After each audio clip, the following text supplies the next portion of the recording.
আলু টালু লাগবে নি, আহা হিতে আরো গরম পরীক্ষার দিকে হিসাব দেয়া উড়ান করে হিসাব দেয়া আলু লাগবে নি, একজনই জিজ্ঞাসা যে কদিন আলু শেষ হয়ে গেছে তো লাগতো না। প্রত্যেক অ্যান্সারের লগে কোশ্চেন করি বই এরকম সিটিং মহিলা আমাদের মহিলা প্যান্ডেলে নাই রে, কিনলে বদনামি করস, তোর মা তোর বোন তোর বউ তোর মাইয়া এরে তো মহিলা প্যান্ডেলে কইস বলে নাই। এরকম সিটিং মহিলা আমাদের মহিলা প্যান্ডেলে নাই রে। হেগুনের দিকে আল্লাহ রহমতের নজরে তাকাবে না, তাকাবে না রে। মা বোনেরা, আমরা বললাম অনেকগুলো আজ রাখছিলাম কিন্তু বলার সুযোগ পাই না। আরো একদিন যদি রিজিকে থাকে বলবো। আম্মা আপনারা স্বামীর এতাআত করেন, মিলেমিশে চলেন, সংসারটা করেন, ইবাদত করেন, একামতের দিনের কাজ করেন আম্মা, ইনশাআল্লাহ আপনারা মুক্ত হবেন। হুজুর কেউ আমাকে পছন্দ করে না, ধরো বেটা এটি কোন ধরনের প্রশ্ন? নাউজুবিল্লাহ,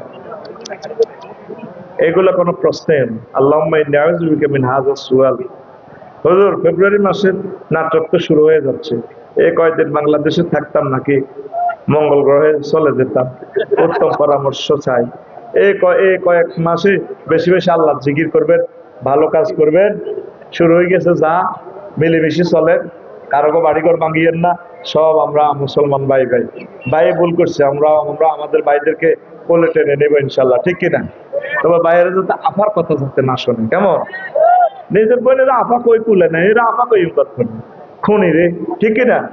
তো অতএব মঙ্গল গ্রহে যাইও না, আমাদের সাথে থাকিও, ঠিক না? বাণিজ্যে যাইও না বন্ধু দূরে আমার চাইয়া রে, যাইও না আমাদেরকে ছেড়ে। ধন্যবাদ।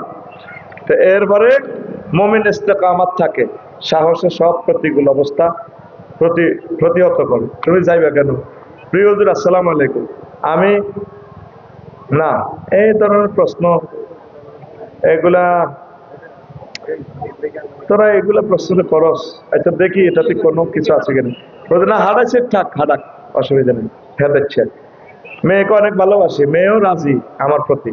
আমি মেয়েটিকে বিয়ে করার জন্য তার মায়ের কাছে একান্তভাবে প্রস্তাব দিয়েছিলাম, কিন্তু মেয়ের মা আমাকে বলল আমার মেয়েকে সরকারি চাকরিওয়ালা ছেলে বা ডাক্তার ছাড়া বিয়ে দেব না।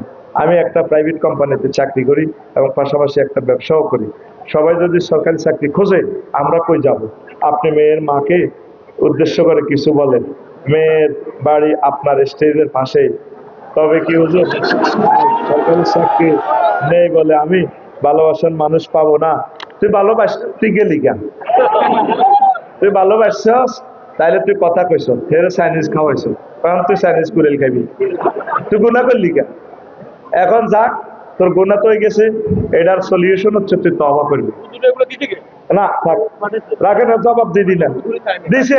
আরে না রান্না থাক, রাগইয়েন না, এটা আমাদের ছেলে, আমাদের কলিজার টুকরো। এখন হন, মেয়েরে তুই শরীয়ত সিস্টেমে বিয়ের প্রস্তাব দিবি, তারপরে বুঝাবি, আমির বাইরে ধরবি, মাকসুদ বাইরে ধরবি, মহিন বাইরে ধরবি, বলে ভাই কিতা করতাম আর তোর রুহ হান্দাই গেছে হিয়ান মায়ের বারে বুঝাই। আল্লাহ যদি বাসে, যদি আল্লাহ কিসমত থাকে তাহলে তোর বিয়ে হিয়ানে হইব।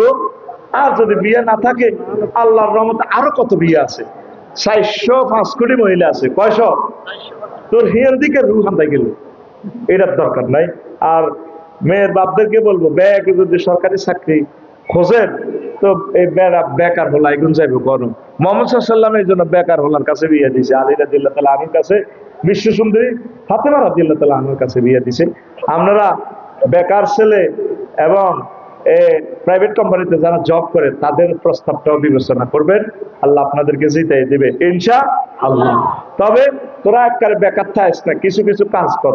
শহরের তরমুজ উড়া, এরে ফেরাউনের সোরা যদি তরমুজ বেশি রাষ্ট্রপতি হইতে পারে, তুই নোয়াখালীর তরমুজের ঘাটির ভিতরে থাই যদি 2-3 লাখ টাকার তরমুজ প্রোডাকশন দিতে নোহারস, তুই যাবো একদিকে, তোর নসিবে বিয়া নাই কি নাই?